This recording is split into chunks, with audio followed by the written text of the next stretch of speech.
Hello, everyone. Welcome, friends, to enLIGHTen, where we talk about creative consecration through Christ. We're going to be talking about this piece. We learn the scriptures through art, and it is so fun. This is the one piece we're going to discuss, and then we have another one that we are going to jump into. It is this one that we're going to talk about today. So I seriously cannot wait. Those are going to be two pieces we're going to talk about today. And seriously, it's like I have been waiting for this moment. I'm so excited for you all to be here because we're talking about light. I know we love to talk about light like every time. We always talk about light, but this is extra special today because of our guest, because he's like one of the experts on light. And so this is going to be so fun.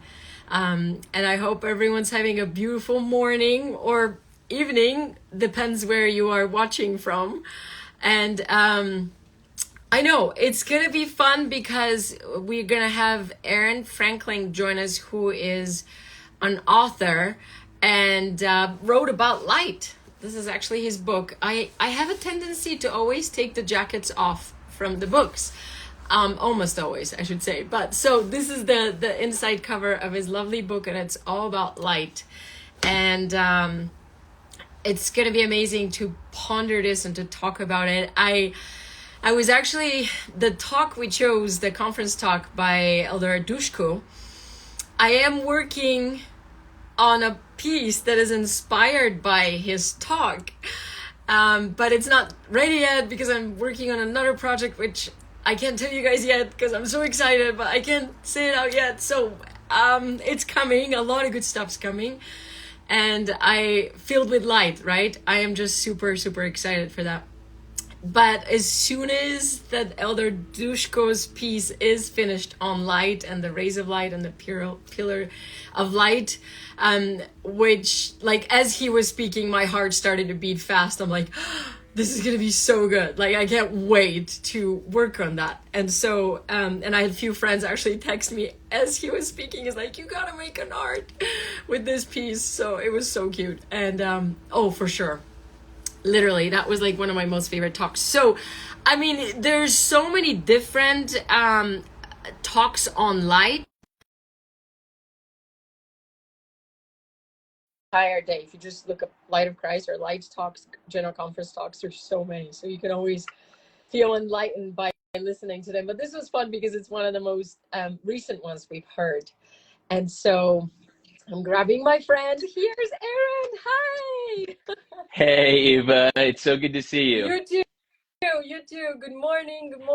We're in the same time zone, so that it's not really morning for us, Yeah, but yeah, yeah, no, that's okay. And I love that you have now been the instructor on technology to me as a professor of electrical engineering. I mean, you should feel more proud than ever, not because it's me, but just by title alone. I oh my needed your gosh. help.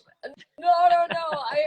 I'm always learning and I'm completely failing. As you could see, I failed with the other. I'm like, the other account would not broadcast enLIGHTen. It would not do lives. I'm still trying to figure it all out. It's a big mumbo jumbo, but no, you being here brings light and knowledge to us. And you can, like, I had so many people DMing me, oh my gosh, I love Aaron, his book has changed my life. I've had so many DMs of your book and what you do and the light you share that has really, really touched people's hearts. So truly, so That's much joy to have you here. It's so nice of you, Eva. And anyone who is on here or ever watches this knows you embody a radiation of light that goes beyond any of the descriptions or art that you create, which are all amazing. But you really, it is my pleasure. In fact, I told a friend yesterday recommending, hey, you should consider joining the enLIGHTen Instagram Live. And I can give this recommendation with full confidence because Eva is there and talking about her artwork, and I'll try to ask her some good questions. So, I think it was the most confidence I've ever had recommending Oh, something that I joined. oh my gosh. Thank you. I love this. I love how, like, when two or more of us, in this case, we get gathered together, we get to testify of Jesus, and I love his promise that he's like, my spirit will be there. And I felt like so many inspirations, and I felt the spirit reading your book over and over again. In fact, I was telling my husband, I'm like, this is not going to be enough. There just 1 hour. I'm like, we have to do like part two, because there's just so much beauty to ponder about light. And so, yeah, I have a feeling we may need to do a part two about light. Well, So this would be great. I'm here Well, for it. awesome. Yes, yes, fantastic. Could you introduce yourselves to anyone that's here and meeting you for the first time? We'd love to hear from you. Yeah, absolutely. So I am, it's always hard to know where to start with it, with the introduction of church side, personal side, work side. So I'll mix them all up a little bit. So most importantly, I am a convert to the church when I was a teenager, and grew up in Arizona, and have moved around the country post mission life. Married my it's better half is kind of a weird term. She's like the 99% good, and let me bring the 1%. But my wife's amazing, and we have three awesome kids, and our oldest just left for the MTC yesterday. Oh my So goodness. there's all kinds of emotional roller coastering happening in our family right now. But we live out in North Carolina here. We've been here for 10 years. I work at Duke University. I love it here. And I wrote a book called The Spiritual Physics of Light. So you already did a great job introducing that. And that was just a fun sort of foray into something that has been a topic of great personal interest to me for many years. And I have been overwhelmed by being able to meet people who have given this, in all honesty, far more thought and far more beautiful treatment and insight than I did in the book. I get labeled as the experts on Yes. light just because I wrote the book, and I feel like I'm stealing away from all these others who've given way more deep thought and such incredible insight. And you are one of those, Eva. So anyway, I'm honored to be able to talk about something that I love, and hopefully provide some insight from my perspective. Yes. Oh my gosh. No, seriously, I was like a basket case the day after my missionary left. So I'm so happy that you're here today. And I am just, thank you. It's so fun. We get to talk about so many light filled moments right now. And I cherish that so much. Like my whole life, I grew up with not much light in terms of oppression and living under communism and very hard conditions. And yet my dad would always be pointing to light. He kept trying to find the good always in those hard moments. And it's just so important, like, to seek that light. I think it changes everything. And so we're light seekers, right? And we get to talk about how do we find the light today, and what are some ways it can like be with us and strengthen us spiritually. And it amazes me that you're a science professor, a doctor of science, and you write like this beautiful body of work testifying of Jesus. This is like so incredible to me. That is so truly light filled, and the concepts you discuss in here is just like wow, because you're able to bring both worlds as one, which they are, right? Like they really are one. Yeah, Pretty cool. no, I love that. You said that so beautifully, Eva. And it is, I mean, I think, honestly, I've come to think of it as not any different than the type of amazing integration you do in your own artwork. I mean, you have a personal side to it through your own experiences, through things you've learned. And then you have also a deeply spiritual and gospel-oriented side that is instructed by doctrine and truths that are separate from you, yet owned by you as much as anyone else as you live them and experience them and see how they have impact on your life. And you just mesh that together, and it becomes, in your case, beautiful works of art, things that others, can really respond to. And I kind of think of that as the same thing. It's a bit more, I don't know if it's kind of controlled because I'm a scientist. My brain's kind of like, oh, I have this piece, and I formulaically put them together. And that's a lot of the way that I saw things in putting the book together. But I like to think of it as being consistent with all of us who try to be whole in the way that we worship, and express our beliefs, Oh, right? I love that. I seriously, I mean, this is like your testimony in such a powerful way, but like big. It's just, oh, it's so good. In fact, this is amazing. I was just talking, this cute missionary came and they were at our house a few weeks ago. They came last night as well because there are new missionaries now. And I was talking to this darling missionary, and we're talking. He's like, "Well, I actually was inactive for a long time, and because I always ask them, what is your why?" And he's just trying to tell me his story. And he's like, "Well, I went to a friend brought me to the temple visitor center, and when the minute I walked in, there was light everywhere." He's like, "I just felt light, like the people I spoke with, everyone that reached out to me, and." It was almost like, you know, he was like, oh my gosh, I want that. And then he walked across and went to Desert Book and bought your book. Okay. I mean, what are the coincidences? No coincidence, right? It's by divine design. And then he's like, well, there's a book I read that really changed my life. I'm like, oh my gosh, which book? I'm like, tell me which book.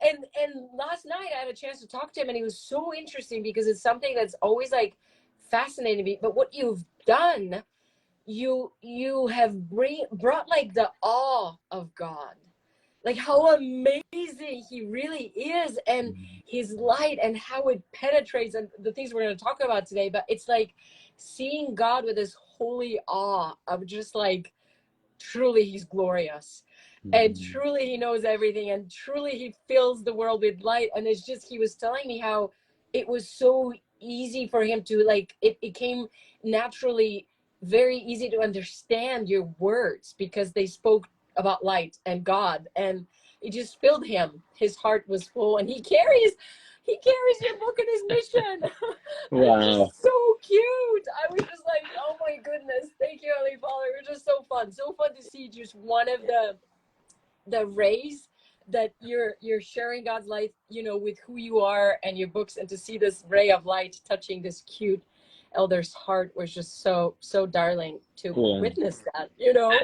That's incredibly touching, and so nice of you to share it. And I mean, you know, it's not, I know it's cliche, but it's so sincere to say, you know, you put work into something and you think, okay, I mean, if that was the one, then it was worth it. And that's great. I mean, if something really was found to be so meaningful for someone at a junction that it sounds like this younger missionary was, or when he was younger, I'm so deeply touched by that. So thank you for sharing. And I have to say, you chose a word that I really love right now, that I just in this last year or so, I love the word awe, because I just think we're too infrequently awe inspired. Like, it doesn't. I don't think it happens enough. In I know in my life it doesn't. So speaking personally in this, but I think we should seek for those moments, really be awed by things. And I'm with you. I love that you happen to have this connection come right in front of you just days before we were talking. It's absolutely amazing. It is, and we've planned this like for a long time. We've like for a few months ago, and so this is again, it's to me a complete. And last night's message was all about light and scriptures, and so fun, so fun.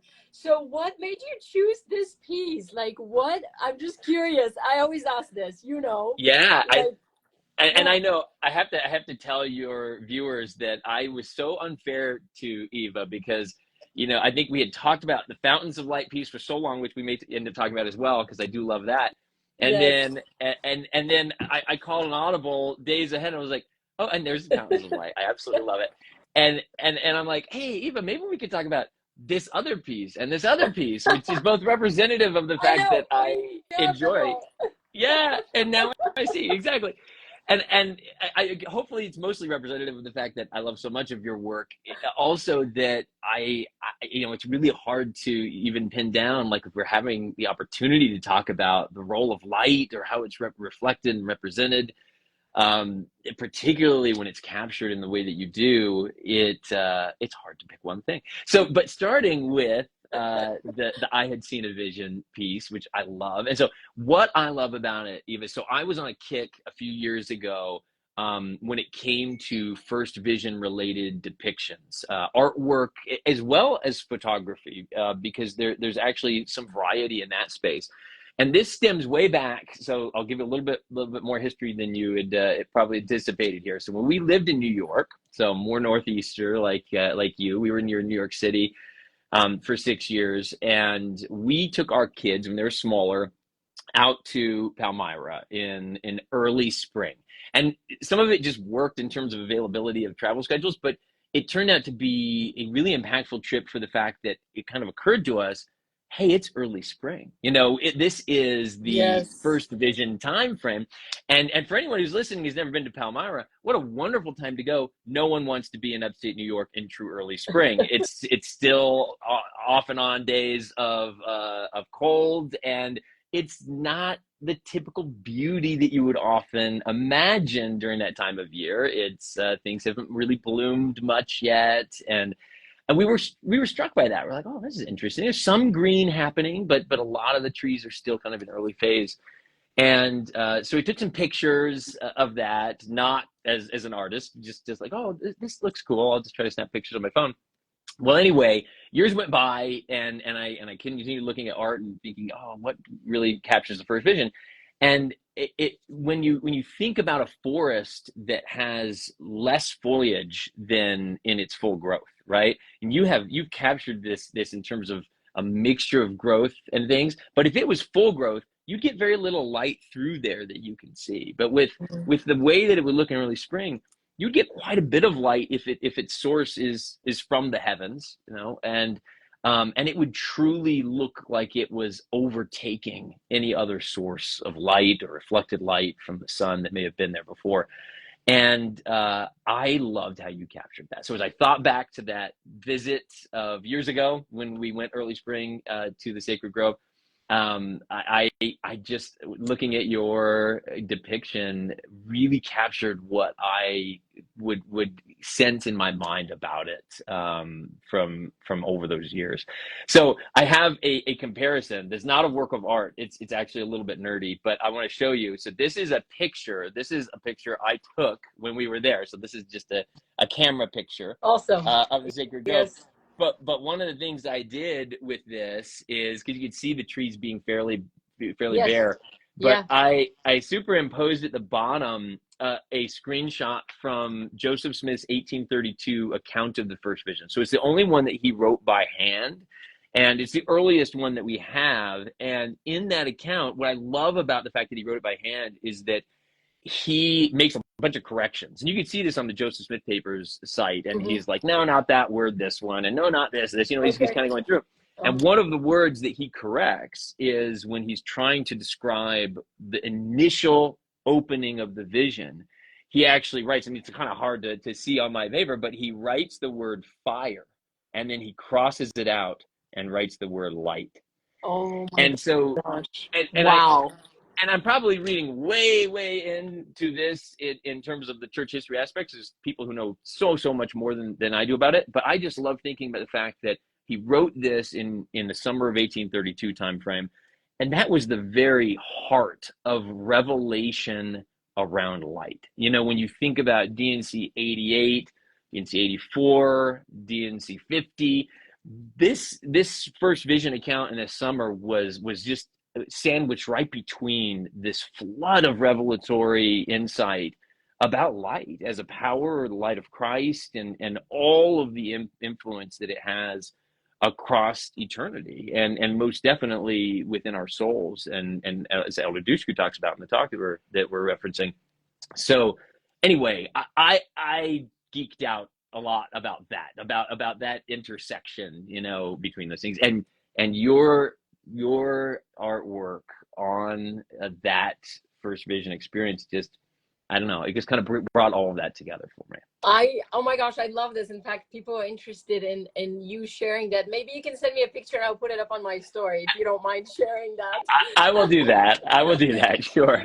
We all love these kind of details, those things that just like, oh, and it's light, it's just so fun to see what he scratched and what he put. Oh, I love that kind of stuff. Like, that is just so, and to me, it's always so interesting to ponder that moment, because first of all, how can the light be brighter than the sun at noon? I can't even imagine. And Mhm. I can't, this Mhm. is like our minds can't even comprehend the awe of God, how Mhm. vast it is. It's amazing. And I always find it interesting that it says that gradually that light distilled. So I was trying to see, how do I depict gradually? So I put a little bit of light like around, Joseph is still kind of coming. Just this sense, and even we know when the angel Moroni visits Joseph Smith and goes to his room, Mhm. we know that the light gradually feels and then gradually gathers itself Mm. and leaves, which is such an amazing concept of like, wow, like it just happens gradually, that light distills upon him, right? That's when he Yeah. descends upon him. So I love that, Eva, and I love how you captured uh, the real, for lack of better phrasing, the real inner consistency with how light would be interacting across this framework. So what I mean by that is we often think of a pillar and we want to see it as just that, like a really well formed and defined pillar. And maybe it was, right? yeah, But when you think about the behavior of light, if it's visible, and it clearly was visible to Joseph, it's going to reflect. It's going to bounce. It's going to cause different glowing features. You have little sparkly things that are yes, almost firefly in nature, that are like, you think the dust and the other things in the air. I mean, I don't think the Lord, purified the atmosphere to make this happen. Maybe he did, but I wouldn't imagine. I think he brought his presence to this space, prepared his servant to endure it, and brought it to this imperfect space that the world is. And what that would look like, well, to a boy, it would look like things about to catch on fire. And to us, this is where I love how you caught it, it would look like this flooding that kind of scatters and flows all over the place. And so that's another element that I really, really like about this. yeah. Oh, it's so good to see the scientific side of the art. That makes sense, like scientifically, which I haven't thought about. It's so good. Like just that, like it really went everywhere, like the light did.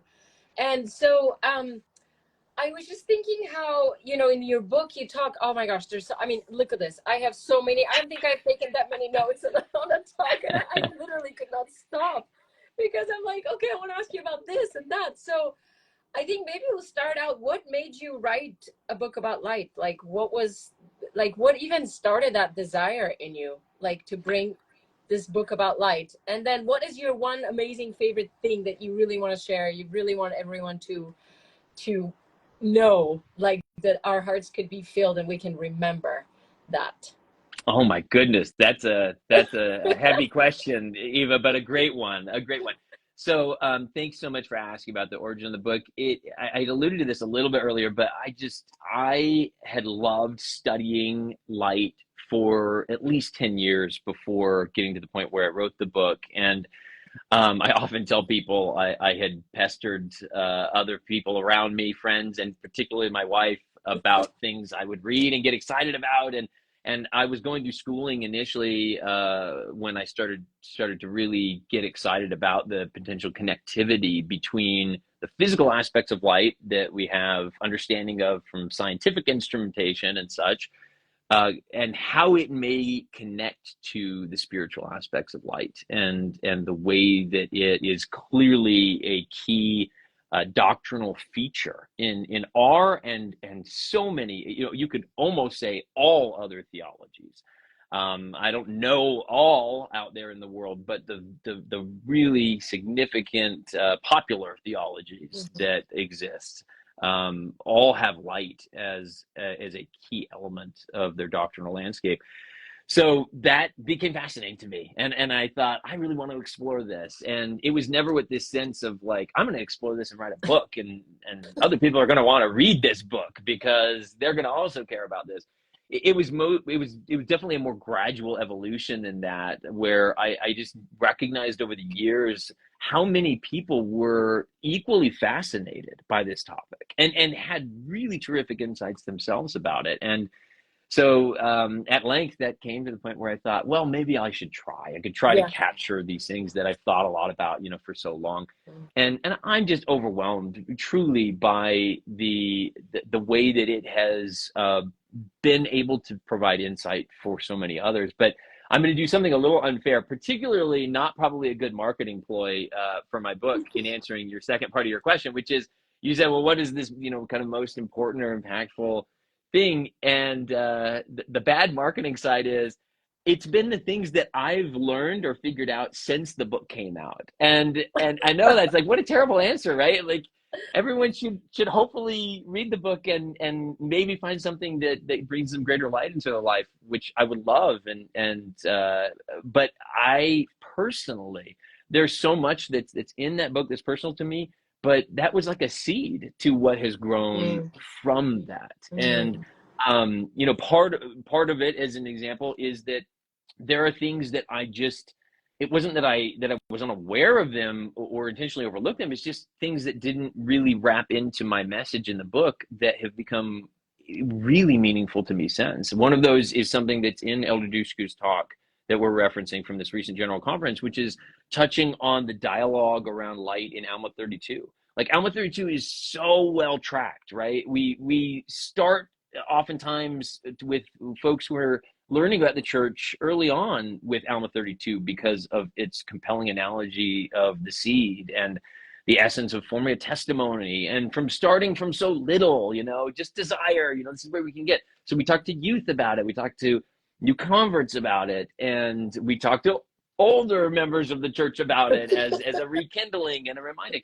And so it's like all in front of us. And yet there are some really intense phrases in that chapter that I just don't know that we just dissect very often. And they do end up drawing back to light. And it just pops in there. It's not with no like direct tie to truth, even though usually they're connected in some way. It just kind of lands in the middle of this dialogue, and I've become fascinated by that. So I have other things I can kind of comment on if we decide to go deep into that trench. But I know it's a weird answer to your question. So I guess maybe if I summed it up, I'd say it's the powerful way that light manifests in the scriptures that even goes beyond what I actually talk about in the book. And I do try to talk about some of those things in the book, and I could talk about how excited I am about some of those things that are in there. But my meaningful focus has definitely evolved over the last few years. Yeah. Well, that actually is so perfectly in line with Revelation,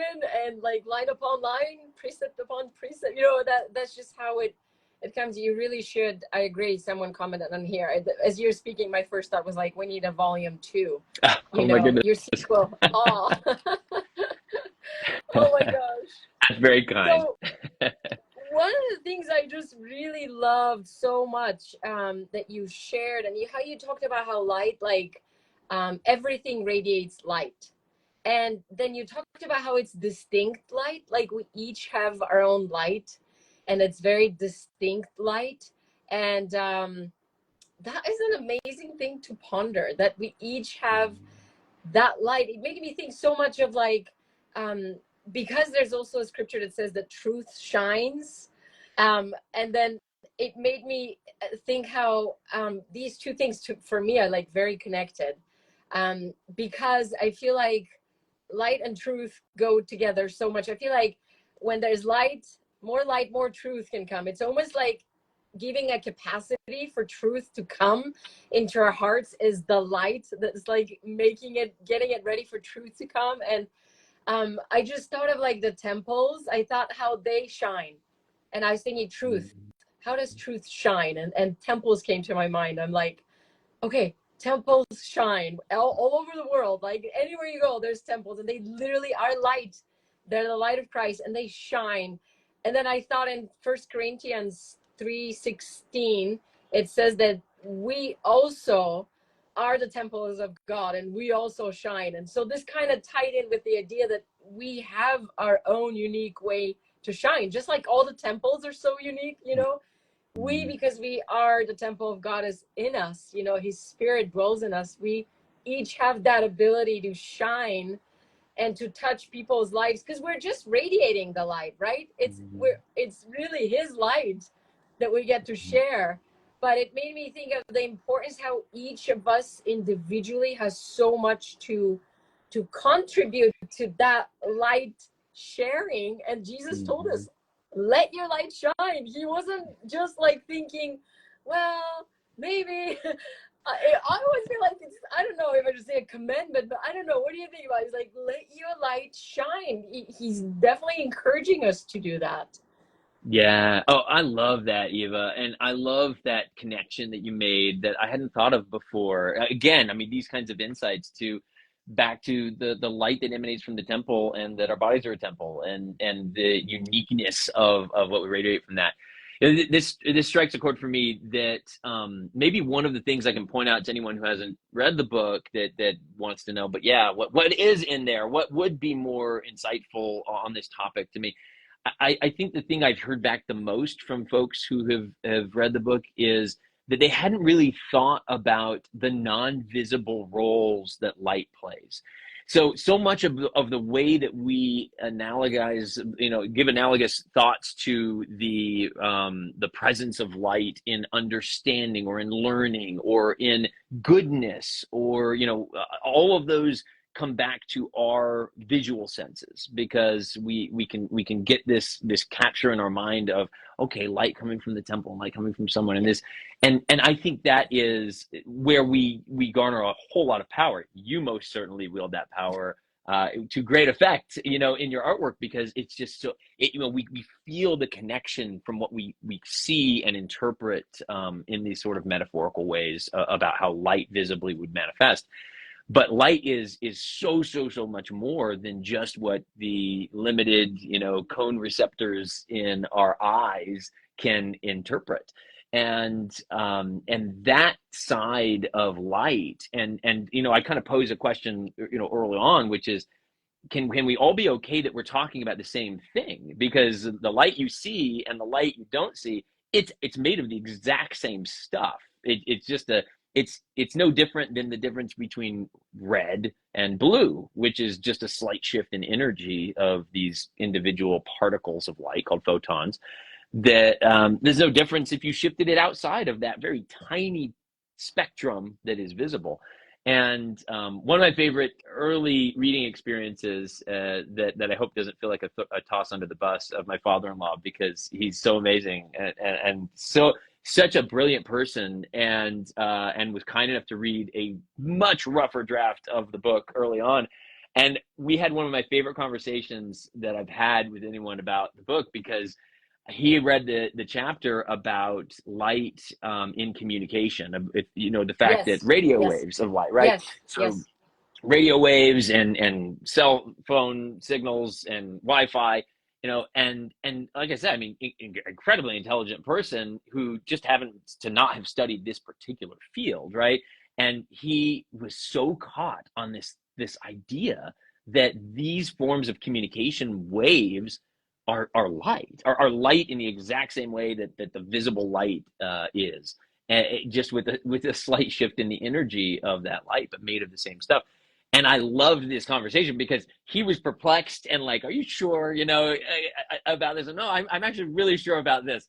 Like there's other things I make just bold guesses on, and I try to be clear about that. Like, hey, I'm guessing here. I'm just having some fun thinking about what if, and try to be very careful about framing that. But there are some definitive things with respect to the scientific aspects, and there are some definitive things in the doctrinal aspects, and I loved how much that caused new thought for him, and I think for some others to be able to open themselves to that. And that's exactly what radiating light that is individualistic represents, is that it's not necessarily the visible glow, though it can be, but it's so much more than that we can't measure with the same scientific apparatus that we might be able to do with visible light, but it doesn't mean it's not there and having an impact. Oh my gosh, I love this so much.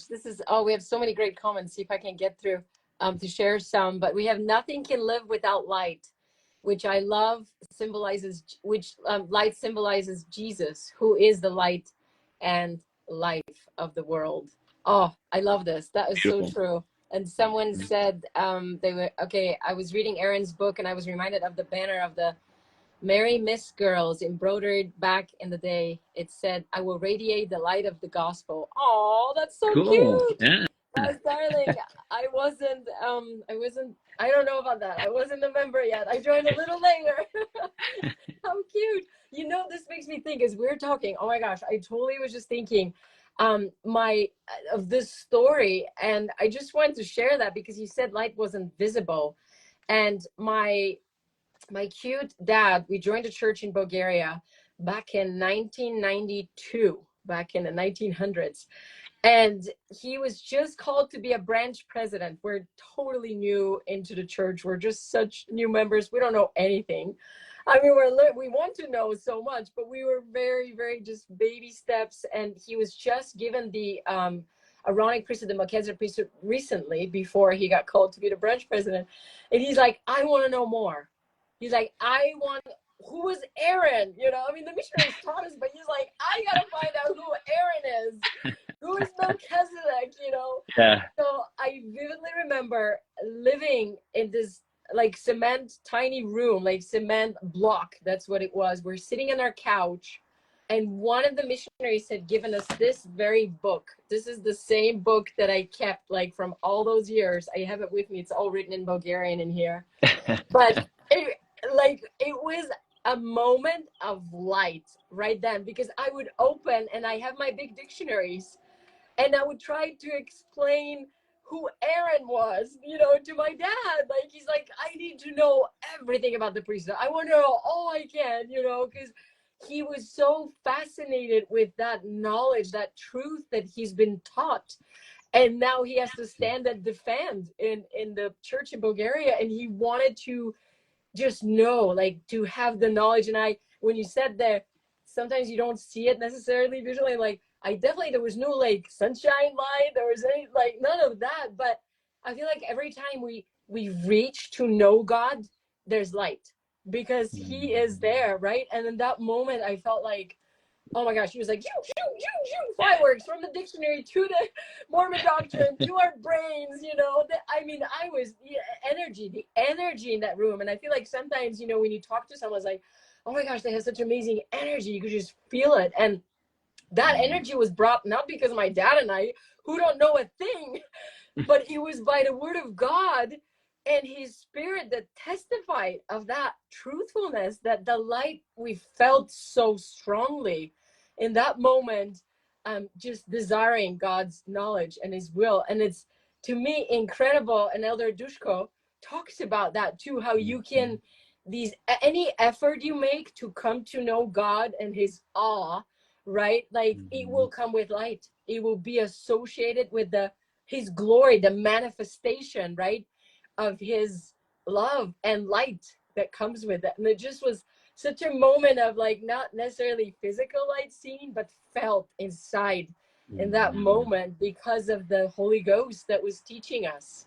And it was just unforgettable. I just was thinking, oh my gosh, I'll never forget that moment. And that's what we do every time we reach to be more like Christ. I've been studying where did I go? I'm studying to preach my gospel because, you know, I have my missionary out. So, and I was thinking like the Christ-like attributes. I mean, if Jesus is the light and we want to be the light, I mean, he said, I'm the light of the world. And then he's telling us, well, ye are the light of the world too. I mean, it's just like one of those things that you don't often see. You don't see one thing he says and he turns right back and says, well, you're that too. And I was just like, wow, then how do we do? And I just thought of all the different characteristics of Christ if we try like faith and diligence and especially obedience. I feel almost even starting with obedience, you know, that like there's more life, there's more truth because we're submitting our will to his. Anyway, I'm just like everywhere. No, I'm loving listening to you. And in particular, I don't think you can find a more pure source of light than through discoveries of truth, especially those initial discoveries of gospel truth, because it's not soured by skepticism in the same way as when it's worn and a little tired through years of life and layering on pressures and commonalities, right? Things become commonplace, and it's like the essence of miracles in our day. Back to the kind of comments about awe. Who knew we talk about awe so much today? And you've interwoven so beautifully in our dialogue already, but is that, you know, we can do so every passing day we can do more temporally, you know, on this earth with scientific technological advancements. We can do more with every passing day, and it becomes increasingly challenging to recognize how very little we can do compared to God. And I think that limits our capacity to identify things that are truly awe-inspiring or miraculous. I think that's why we're seeing I mean, personally, I think that's why we're seeing an uptick in discussion around miracles and you know, being open to seeing how God works in our lives in the way that we listen for Him and follow Him. But coming back to the core point of what I love about your story and sharing about your dad and all of that is, I truly believe there's such a purity to those interactions we have with truth that is light in those pure early phases. And it's not to say that it only goes, you know, it only diminishes from there. That's not the point I'm trying to make. It's that it requires increasing amounts of effort from there. You know, it's the Lord loves effort side of President Nelson's comment, because without that effort, it's the inability to store light. It cannot be stored. It has to be generated. And when you're getting this flood of new knowledge and truth, it kind of gives you that early spike. And I think that's why we have so much commentary around what it takes to hold on to that. It's Jesus so early in his ministry. One of the first parables, it might be the first, I don't know how they chronologically fall, but it's of the sower. It's what happens with the seeds, that they get scattered around, and what's going to happen next, you know, based on where this, you know, you've all got the seed, what happens next. And back to the Alma 32, you know, analogy. So Yes. so anyway, it was so beautiful, though. I love that that story of all the excitement and discovery. And if your father has 10% of the excitement that you have, Eva, then you guys were blowing the roof off of anything that those members and missionaries ever saw or felt. Oh my gosh. Oh, they were darling. I love my parents. They taught me so much goodness and light in the midst of darkness. That's why they just never give up. Keep looking for the light, keep seeking the light, keep looking for. I always share this story, though, even though it's concrete, there's a little green plant coming out of it, and it's not giving up. My dad would always point out, he's like, you are this plant, and that plant needs light to survive. So seek the light, you know, don't give up. And it's just, oh my gosh, it's so amazing. Just being hungry to know God. Someone's commenting on here, which I love that so much. Hungering and thirsting. Okay, I can read. Hungering and thirsting and seeking for light and knowledge opens a conduit inside us to receive the truth and light as the Holy Ghost carries it into our heart. And it's so true. And to think that it all started with the restoration. I mean, I love how like light flooded the world, and that's how the restoration started. Like it opened up everything, all the beautiful truths we have, everything, and all the knowledge we have began with light. And every time now that I read your book, and oh my gosh, there's so many. I know we're doing part 2 because I'm looking at the time. I'm like, I haven't even began. So you guys, we're gonna do part 2 for sure. But I just think it's so amazing just to see, like you mentioned, that it takes work. And I love how Elder Dushku, who, okay, you're gonna love this story. His sister served her mission in Bulgaria when I No was way. just joining the church. So when I heard Dushku, I'm like, I only know one other Dushku from Albania. So we have the Wow. Bulgarian Albanian heritage there. But anyway, I just was like, what? She must be related. And I contacted her. She's like, it's my brother. So small world. But That's amazing. it was so like literally it's speaking so much light, so much goodness, that I was just like, my heart's like, yes, so good. And I love how he said, again, talking back to Alma, right? He was talking about Mm-hmm. that, because of light and the seed, he was quoting Alma. There's so much about Alma in the story here. But he said, I love when he said, in time and through great diligence. So he referring to like all the little rays of light that happen in our lives, which he said, they could be, he said, a ray of light could be joyful assurance. It could be a heart touched with hope, a verse spoken to our soul. I love that one. Feeling God's love. Oh, so amazing. Remembering God's mercy. These were some of the rays that he was sharing. And of course, we each have like our own rays that we see that light and we feel that light in our hearts. And then he said the promise is we too can have our own pillar of light, one ray at a time. And in the midst of that pillar, we too will find a loving Heavenly Father calling us by name, pointing us to our Savior, Jesus Christ, inviting us to hear him. But it's just this, that none of our efforts to continually seek light, and you shared that in your book about Robert D. Hales riding his bicycle. I just love that. It you can't stop. Or if you do, you got to go right back on.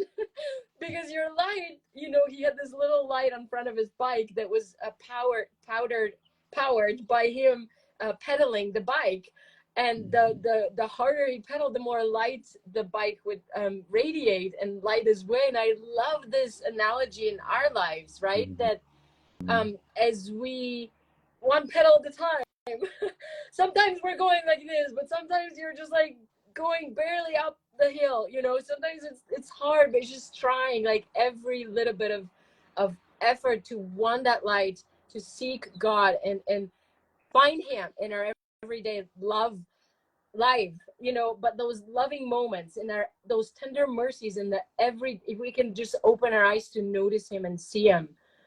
I love the idea that more light propels you and gives you strength to keep going and to receive more, eventually brighter and brighter till the perfect day, right? That's like, I love that. I love that. And the quote that you pulled from Elder Dushku's talk about the different examples of the rays, I thought also that was just so beautiful, and obviously not a comprehensive list. And he mentions that, that there are so many ways and sources for these rays.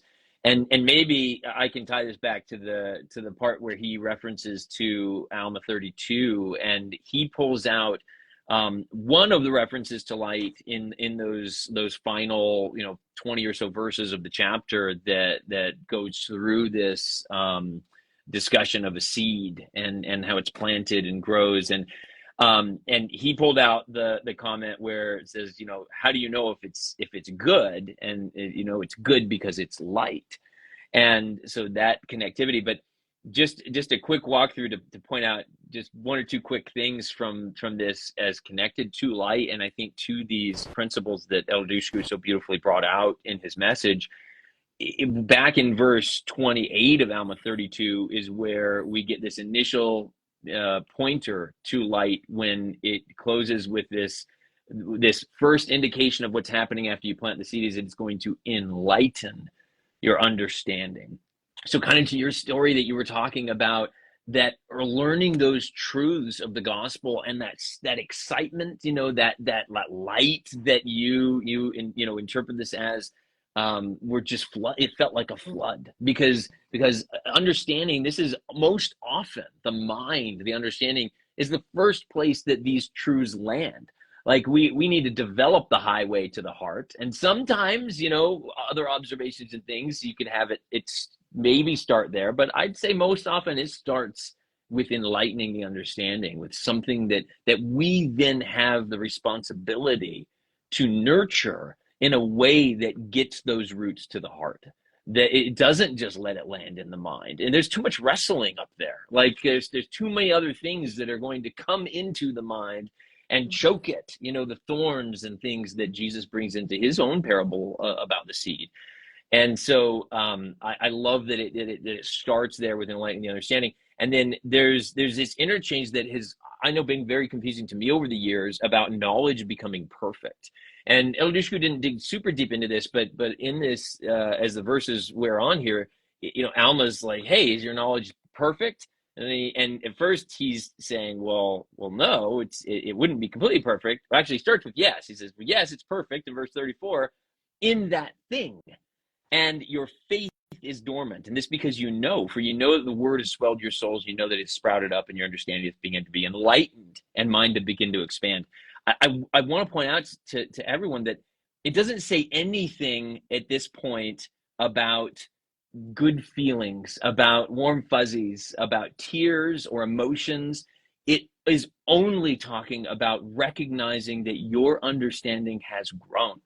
And as your understanding of something grows, then it's giving you the formula to translate to a perfect knowledge in a thing that came from God.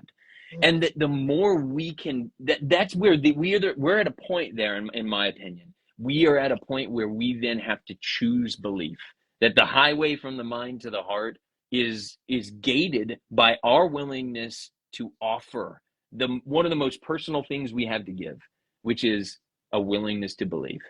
Because every day of every one of our lives, we will have to make that choice. And I know it's better to think we make it once and then we never have to make it again. But no, for virtually all of us, we will have to revisit that for one reason or another. And I guess the point I love here is that choosing to is always going to be the path that gets greater light, greater understanding. To your point, the brighter and brighter that it can become. So that ray versus pillar, I think knowledge being perfect in a thing. One other quick comment on that is I love this quote by C.S. Lewis, which says that he says, I know that I believe in Jesus, or I know that, that kind of he's the Christ, I'm paraphrasing, as I know the sun rises, not because I see it, but because by it, I see everything else. Mm. And it's that recognition that the gospel, the growth of that initial understanding and seed has a whole lot more to do with how it drives what else we see, or how we interpret what else we see. Just like growing brighter light, like increasing intensity from a flashlight to a spotlight, greatly intensifies our comprehension of our surroundings. The same idea of increasing that light one ray at a time, one piece of perfect knowledge at a time, in the way that we allow it to change the way we see and view others and situations and circumstances and everything else about our faith. And then one more thing on my monologue, if you indulge me, Eva, on this Alpha 32 is, yes, all right. You're so nice to let me drag on. So what I love this one additional contrast that wraps around these this question about knowledge being perfect is if you look back at verse 31. So we just had the seeds planted, enlightened understanding. And it even says, you'll say, I know this is a good seed, for behold, it sprouteth and beginneth to grow. That was in the previous verse. And then verse 31 comes, and now behold, are you sure this is a good seed? Now, I intentionally put inflection in there because that's the way that verse hits me, because, it just said the previous verse, it's a good seed. It sprouted and began to grow, enlightened understanding. And this comes this question, are we sure? And it's that warning that came through in the Savior's parable about the sower, that there's going to be doubtful questions like that. There's going to be things that press on us once we've had a little understanding come to us, or long after it came to us. We'll have those things visit in future times when things we're struggling with, or things people we love are struggling with. And so that question, it sort of like haunts its way through the unfolding verses, where we get these reminders, no, your knowledge is actually perfect in that thing, and it is changing the way you see the rest of the world, and it is transforming you. And then you skip down to verse, let's see, where does it come back again? It is verse, sorry that I don't have my normal scriptures in front of me, because I use my phone most often. And here we go. So the questions turn back with verse 34. It says, is your knowledge perfect? Yes, in that thing. And then the next verse, is not this real? And that's verse 35. And to me, that's the other bookend of that question from verse 31. It started with, am I sure? And then it ended with, is not this real? real, because the subtlety in the two questions, to me, speaks from a level of developed confidence. The first question was doubt. The second question is, no, I'm pretty sure this thing is real. I mean, is it not real? Because I would be surprised if it was not real, because I've now made all these other observations. I've seen the world differently because of it. And it's acknowledging from that choice of belief that there has been growth. And I think when we ask questions from that position, it can be the same question. I mean, you can look at these two and say they sound like the same question, but just by framing them from a position of choosing to believe, I think gets us a whole lot more access to the light and further understanding. Oh my gosh, I love that. And that's so important, to not feel down. You know, it gives us hope that we can hold on to those truths that we know, you know, are what we have felt, because we are going to get bombarded and the world is out there just waiting to take us away. But we know, like, just remembering those rays of light and how we felt during that time is what I believe so much can help us to go through, you know, in life in general, is like holding on so much to those rays, one by one, like holding like balloons flying up in the air. You're not going to let them go. You're going to hold on to them, you know. And I love the fact that, I mean, you have Paul and you have Alma the Younger, these like amazing visions, which is great. They saw an angel of God. But I also love the moments that we each have. How great is our God, that he can like testify, he can bring that his spirit in us through his glory in moments, these little moments,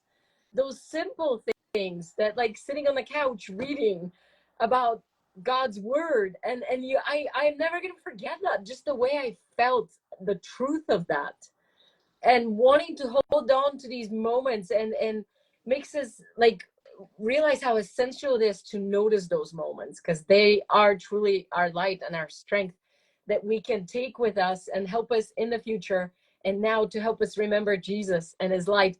I love this comment that Raquel saying, I love to think about the light of Jesus Christ fills all immensity of space. Light is energy and brings power. Therefore, Christ enabling power fills us with light. And oh my gosh, I love that visual. I like to think of like the sun rising, how it's like a gradual way, and then it fills everything in its reach. And it's just so amazing that God loves us so much that he does that. His love and his light fills the whole earth. Now, whether you're going to have your head down and not noticing that light, the light's there. But how amazing is he's like, I'm just going to show you my love. I'm going to show you through light, you know, and I hope you're looking at me. He's always waiting for us to look to him and to seek that light. And oh my gosh, I know, I knew it. This is so much fun. Oh my gosh, so many more things to talk about, and it's almost time. So we didn't even go into Now I See, which is chapter 9 in your book, or the Wellsprings of Light. Okay, we'll do it next time. We'll talk about these two pieces. This will be so fun, because just so much. I would love that, because, by the way, Eva, I had so many things that I'm failing, because I'm like, I want to ask Eva so many questions about Now I See, in particular, like what you captured there and your color choices, and it's fascinating to me. And so yeah, I'm gonna have to hold you to that, whether we can manage to steal more of your enLIGHTen time here, or Yes, separately. yes. I definitely have things I would love to learn more about with what you have there, because I just love what you've got put together into those scenes. Thank you so much, Aaron. Thank you for coming and bringing this piece, and to talk about light and all of your wonderful thoughts. And this was also a little miracle. I'm going to tell you, I have very little minute time, but I'm going to tell you, because this cute, I used this elder, and he just loved Joseph Smith. He loved the first vision, and he was like, can I please be in your art? I really want to be part of the Joseph Smith story. And he has brought these suspenders. Look at this. And he has never worn them once his entire mission. They were green suspenders. And I don't have like clothes from the 18th century. I mean, no, from the 1800s. I am not very good at that. And so he's like, don't worry, I have suspenders. So he brought them. And just another little miracle, how bless his heart, he's like, now I know why I brought them on my mission, that he could use them. But oh my gosh, I okay, love it. so much light. And it all started with the restoration, which I think is so awesome that we started there in our day and age, in our modern day and age of light. Okay, I will put your book in my stories for anyone that's interested. And seriously, we only scratched the surface. I have so many other things I want to ask you, so we'll be back, you guys. We will be back, and we're going to talk more about light and Jesus, and how we can be illuminated and feel his light through this life, and be strengthened through him. So thank you, Aaron, and thank you everyone for joining us. We'll be Thank you, back again Eva. for part I 2. get to be a voice for everyone to say thank you to you. You do such a good work, Oh, and we all very, very appreciative of it. thank you so much, everyone. Thank you. Carpe diem. Have a beautiful day. Bye-bye. Bye, everyone.